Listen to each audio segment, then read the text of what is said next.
Las revueltas en el mundo árabe, pues habría que mirarlas como cualquier fenómeno sociopolítico, pues en un contexto histórico. Pues digamos que en este caso no es gratuito que la primera revuelta pues más fuerte de las revueltas recientes en el mundo árabe, porque es que hablar de revueltas en el mundo árabe es un poco equívoco. O sea, una revuelta en el mundo árabe fue, por ejemplo, tumbar al Shah de Irán en 1978, 79, si no estoy mal en la fecha, con un triunfo pues de la revolución islámica chiita liderada pues por el ayatolá Khomeini. Entonces uno pues tiene que mirar estos fenómenos pues también en un contexto histórico. Ahora, de estas revueltas recientes pues se habla de una revuelta fuerte en Túnez que dio al traste pues con el presidente de Túnez, que son presidentes y al mismo tiempo juegan pues como presidentes, pero tienen más un gobierno de tipo dictatorial.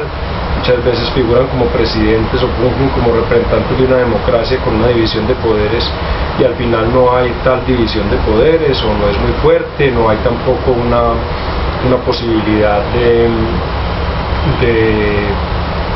elecciones en las que aparezcan otros partidos con fuerza que puedan competirle a estos líderes, y así ha sido más o menos dominante en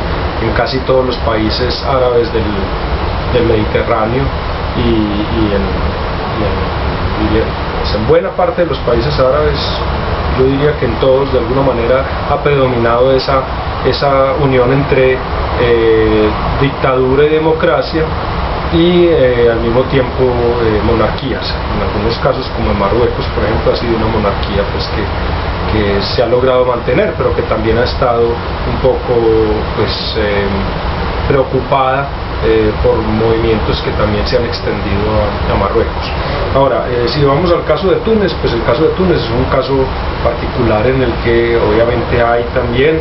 herencias de poderes que en otro momento tuvieron mucha injerencia en los gobiernos que se postulaban ahí. Por ejemplo, muchas de las excolonias francesas tuvieron de una u otra manera apoyos de esos dictadores que llegaron al poder, apoyos de democracias occidentales, en particular de la democracia pues de Francia como potencia económica y ex país colonizador de países, en ese caso pues Túnez, Argelia, Marruecos. Sucede en Egipto también, con la injerencia que tiene todavía pues Francia, Inglaterra, Estados Unidos, y eso pues se ve de una u otra manera reflejado también en estas revueltas. Uno lo ve en el caso de Libia, por ejemplo, como Italia tiene ahí un papel importante. Al fin y al cabo, Libia fue una colonia italiana. Entonces Berlusconi, lo que diga Berlusconi a veces tiene más peso pues que lo que digan otros presidentes, justamente por los intereses que hay ahí todavía en juego, por las inversiones que hay ahí, por el intercambio comercial, y por otras cosas menos santas pues que no se dicen muchas veces, intereses petroleros, por ejemplo, de los franceses en Argelia, de los franceses en otros países, de los ingleses. O sea, hay una serie de cosas pues de orden geopolítico, económico, que muchas veces pues no son explícitas, y se muestran los fenómenos como algo político, como un movimiento casi espontáneo de unos muchachos que a partir de unas redes sociales empiezan a mover cosas que los vienen inquietando desde hace rato. Sí, pues claro, las redes sociales allá han jugado un papel importante, inclusive se le ha dado mucho protagonismo a las redes sociales, y han mostrado pues como Facebook y Twitter pueden pues llegar a hacer unas transformaciones grandísimas, pero hay también un fenómeno importantísimo como la cadena Al Jazeera, la cadena catarí, que ha sido una cadena pues que ha estado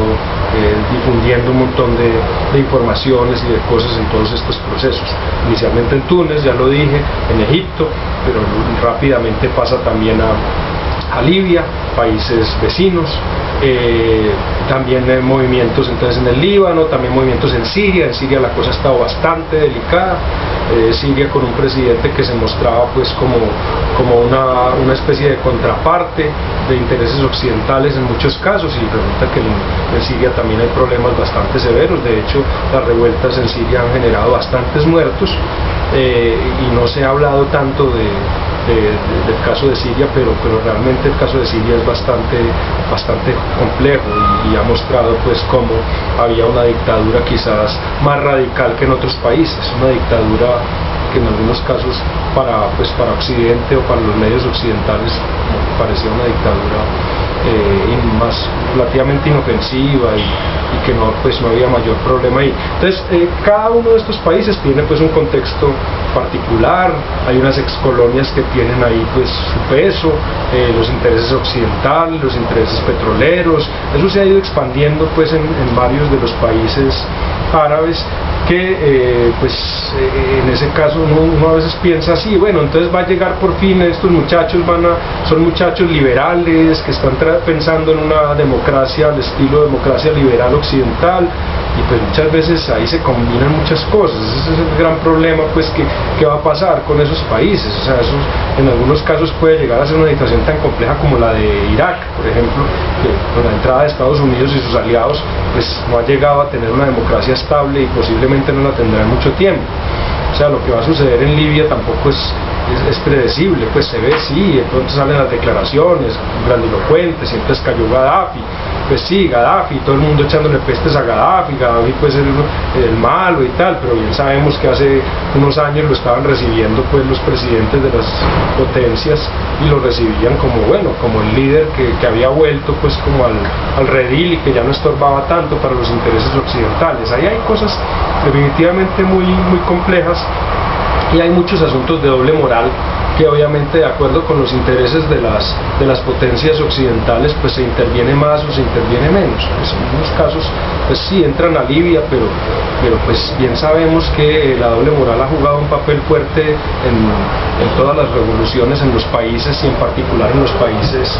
árabes. Eso no es un secreto para nadie pues que Saddam en su momento fue aliado de los norteamericanos y fue aliado de los franceses. En la guerra contra Irán, por ejemplo, fue un aliado de los norteamericanos, como fue un aliado el ayatollah, el Shah en Irán, en Irak pues Saddam, en el caso pues de los afganos, en Afganistán pues con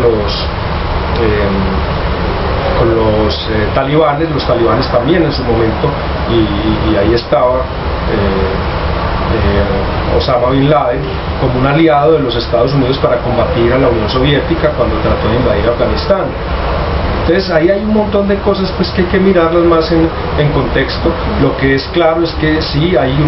digamos que hay un potencial muy fuerte de querer protestar contra unas dictaduras, que hay unos contextos de alguna manera favorables también en la medida en que se da en países vecinos. Entonces nosotros, ¿por qué no lo podemos hacer? Nosotros lo podemos hacer, pero insisto, o sea, habría que mirar todos los que están detrás de ese movimiento. En Egipto no es un solo movimiento que quería restablecer la democracia y entonces vamos a quitarle ese poder a ese presidente Mubarak que lo poseía todo pues y que era pues un dictador ahí instaurado pues corrupto y que se robaba todo, ¿no? Pues ahí hay de todo pues también intereses desde personas con un pensamiento liberal al estilo pues democracia occidental, como hay también intereses islámicos, movimientos más extremistas. De hecho no se han podido organizar pues como en un solo movimiento que restablezca un poder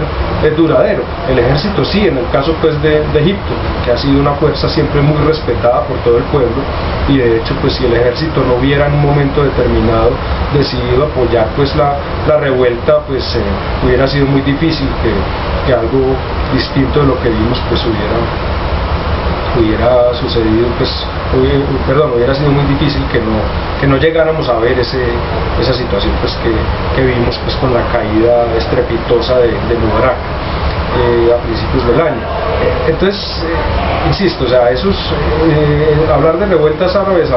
no es hablar como de un mismo fenómeno en todos los países. Sí, hay cosas, claro, hay ambientes más propicios, hay cosas que de alguna manera se expanden, hay ciertas circunstancias similares, pero cada país hay que mirarlo en su contexto. Si no lo miramos en su contexto, pues entonces uno diría que inmediatamente en Siria hubiera caído el gobierno. En Siria el gobierno todavía no ha caído, ni va a caer tan fácil. Hay que mirar la relación obviamente estratégica y geopolítica que hay con Israel y con Palestina como un estado independiente. todo de alguna manera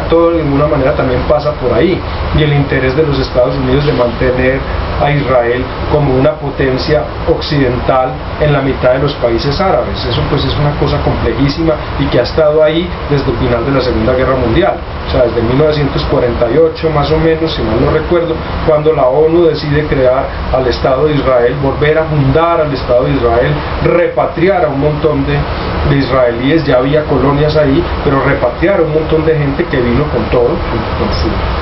con sus vidas, con su plata, obviamente, y el apoyo pues incondicional de las comunidades judías muy poderosas en los Estados Unidos y en otros países occidentales, que mandan plata a Israel y que logran tener un país que se da el lujo. Y entonces hay que mirar ahí la revuelta reciente en Israel de los jóvenes protestando, que es un país que se da el lujo de tener más o menos el 40% de personas dedicadas a estudiar el Torá, que es la Biblia pues de los judíos, o sea, el Antiguo Testamento.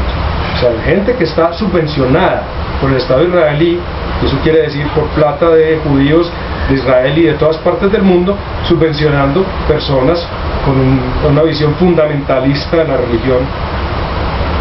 judía, y entonces ya, pues el resto de personas pueden seguir trabajando, digámoslo así, matándose laboralmente, mientras otras personas pues se matan laboralmente, pero para estudiar, para hacer un estudio más profundo de las Sagradas Escrituras. Eso es una cosa bastante compleja, pues que en cualquier momento quizás va a tener una revuelta más fuerte que la que ha tenido en meses recientes. Eso hay que mirarlo, insisto, todo más bien en contexto. Es decir, las revueltas árabes, y ahí generalizamos, entonces metemos en el mismo paquete lo que pasa pues en este momento en Libia. Claro, pues está muy en boga y tal, lo que ha sucedido, las escaramuzas en Marruecos, en Argelia, lo que sucedió ya en Túnez, lo que sucedió ya en el sentido pues de cambios de gobierno en Egipto, lo que puede suceder en Siria, en Líbano, en Qatar, en Arabia Saudita, pues en ese caso también digamos, nobleza, es decir, con reyes, con monarquías muy instauradas, con mucho poder y con intereses obviamente enormes desde el punto de vista económico, y que tendrán el soporte de los occidentales en la medida en que el petróleo esté en juego. Pues eso no es un secreto para nadie, pero no se puede simplificar, insisto, el fenómeno. Hay que mirar entonces un poco más en contexto y ver un poquito la historia en cada uno de esos países, y por lo menos la historia reciente, pues hablemos si se quiere de la historia del siglo XX, todavía de los fenómenos de descolonización, para entender algo de eso, alguna de esas cosas pues que tienen que ver con estas revueltas tan en boga en tiempos recientes.